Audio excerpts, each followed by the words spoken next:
ஆமென். அல்லேலூயா. உங்கள் யாவருக்கும் என்னுடைய அன்பின் வாழ்த்துக்கள்.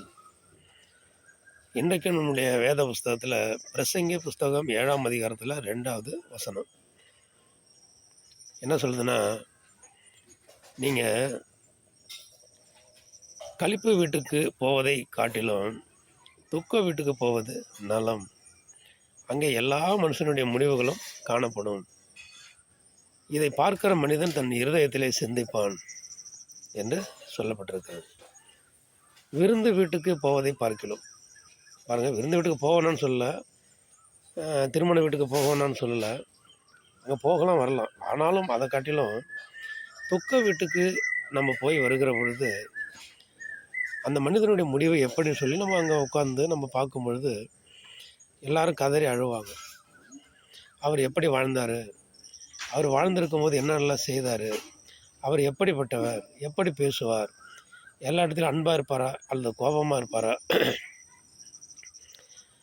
யார் யார் இடத்துல அப்படிலாம் இருப்பார், இல்லை பகை உணர்ச்சியோடு இருப்பாரா, எப்படிலாம் இருப்பாங்க அப்படின்னு சொல்லி அந்த இறந்து போன துக்க வீட்டுக்கு நம்ம போகிறோம். அங்கே ஆணோ பெண்ணோ இறந்துட்டாங்க, இல்லை வயதாக இறந்துட்டாங்க, மூதாட்டியாக இருப்பாங்க, இல்லை வாலிபேசாக இருப்பாங்க. அந்த வீட்டுக்கு போய் நம்ம அமர்ந்திருந்து எல்லாவற்றையும் பார்க்கிற பொழுது மனுஷனுடைய முடிவை நம்ம எல்லா மனுஷரும் பார்த்து இப்படி தான் வாழ வேண்டும் என்பதை தெரிந்து கொள்வார்கள். அப்படி முடிவை பார்ப்பார்கள். அது மனுஷனுக்கு ஒரு அறிவூட்டலாக இருக்கும்னு சொல்லி ஆண்டவர் சொல்கிறாங்க. எத்தனையோ இடத்துக்கு நம்ம போகிறோம், எல்லாருமே என்ன சொல்லுவாங்க, இவர் இப்படி இருந்தார், இப்படி வாழ்ந்தார், நன்மை செஞ்சார், எல்லோரும் நல்ல மனுஷன், இறந்துட்டார். அதுதான் பூமியில் மனிதனுக்கு நியமிக்கப்பட்டிருக்கிற வாழ்நாட்கள் கொஞ்சம்தான். ஒருவருக்கு திருமணமாகுது, 24 அல்லது 28 அல்லது 30, சிலருக்கு 35 வயசில் கூட திருமணம் நடக்குது.